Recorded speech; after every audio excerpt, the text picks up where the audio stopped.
Alright, everybody, peace. Welcome to the Started Body Basketball Show, wherever or however you're listening.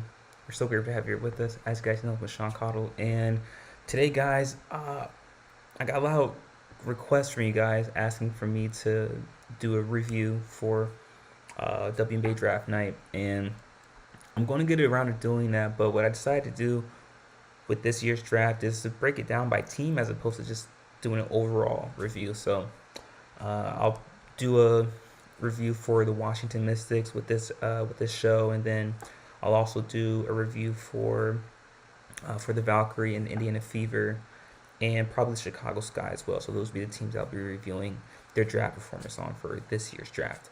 But like I said, guys, with this show, we're going to be doing a review for the Washington Mystics because I do believe that they had the best draft out of all the teams in the WNBA. So we're not going to waste any time, guys. We're going to get right into it. So, like I stated earlier, guys, I do believe the Washington Mystics had the best draft on draft night with their third pick. They drafted Sonia Citron, and then right after that, they drafted Kiki Ariafin out of USC. For those who have been on the channel and watching our show for the past 3 years, I've talked ad nauseum about how Sonia Citron was perhaps the most underrated player in college football. I mean, college basketball. She's women's college basketball, and also the most underrated piece for that Notre Dame women's basketball team. Led by Olivia Miles and Hannah Hidalgo and Maddie Westbeld, who also was drafted by the Chicago Sky.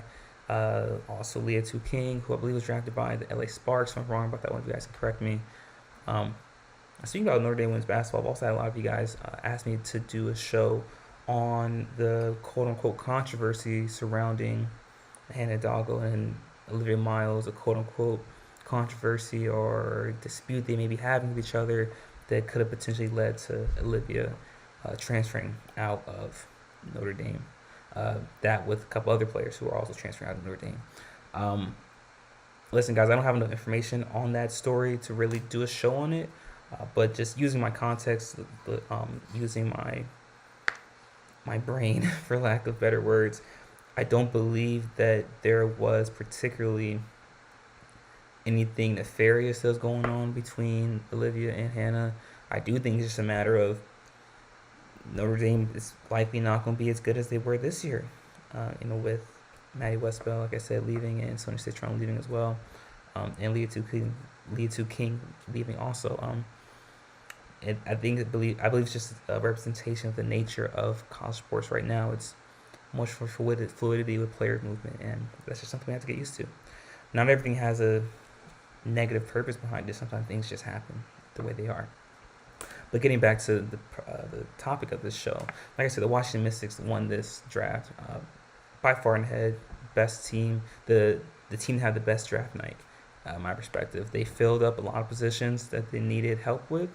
Like I said, they needed a two-way player in Sonia Citron, who I believe is the best two-way player on the draft board. Kiki Ariafin as well.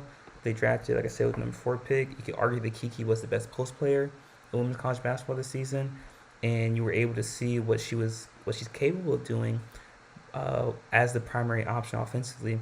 With Juju Watkins getting hurt during the NCAA tournament, Kiki Ariafin averaged 25 plus points per game during those 3 games in the NCAA tournament without Juju. And in my perspective, the biggest steal of the draft was Georgia Amoore going at number 6 to Washington.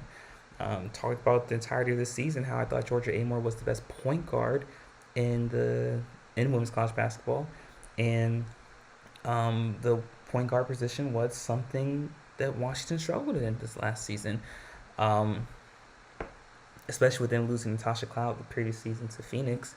And there were some questions about Georgia Amoore's defensive capabilities because of her size. But we have to remember that Georgia Amoore was a top 3 player in steals in the SEC. She does a great job playing the passing lanes, and she does have quick feet, and she has a strong core. She's not weak per se; she's just undersized. But because of the low post presence defensively with Kiki Ariafin and Shakira Austin and Stephanie Dolson and Khadijah Cave, and Aaliyah Edwards as well. Um, there's a lot of low post presence in Washington, so I do believe if there is some deficiencies in their perimeter defense, I believe their low post defense makes up for that in Washington.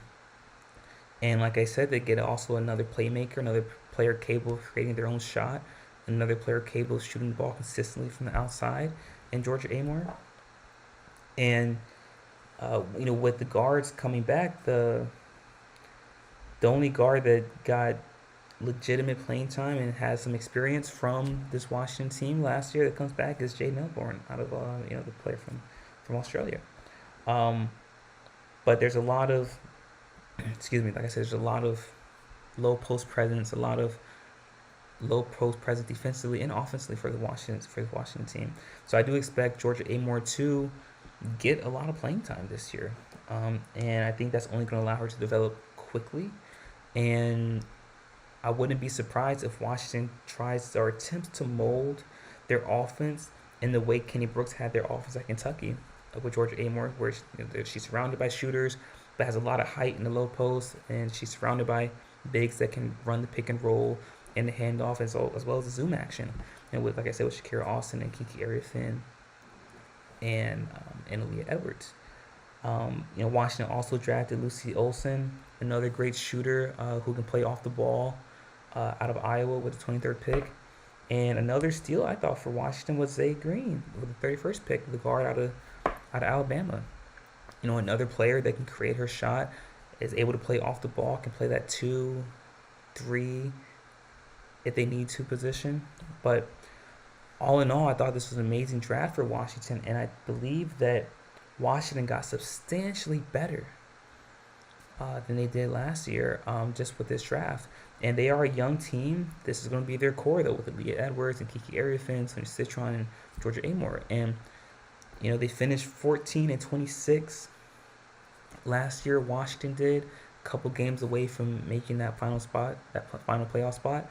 Listen, don't be surprised if this year Washington is able to make the playoffs with the roster they have. They like I said, they have a great group of young players, but also that mix of veteran leadership. Led by Brittany Sykes, who's also coming back. Brittany averaged 12 points, 4 rebounds, 3 assists. I expect her to play that two guard spot, that starting 2 guard spot. And like I said, also Stephanie Dolson. So they have a great group, great mix of talent and young talent as well as veteran leadership. So Washington by far and ahead got substantially better during this draft, and by far and ahead the steal of the draft, in my perspective, was Georgia Amore going to Washington. Washington filled up every single need that they required. They needed a point guard, they needed a two-way player in Sonia Citron, and they got Kiki Ariafin for the icing on the cake. So in my perspective, by far and ahead, Washington had the best draft of all the WNBA teams on draft night. But let me know what you guys think. Leave your thoughts in the comment section. Who do you guys think had the best draft? Which WNBA team had the best draft on draft night? And who do you think was the steal of the draft amongst all players? Quick side note, Tina Paopao going to Atlanta is also, I believe, going to be a great fit for her in Atlanta. Tina Paopao. And Bree Hall, a great shooter out of South Carolina, pairs back up with her former teammate in Aaliyah Boston in Indiana. But those are just a few names that are popping in my head right now. But let me know what you guys think.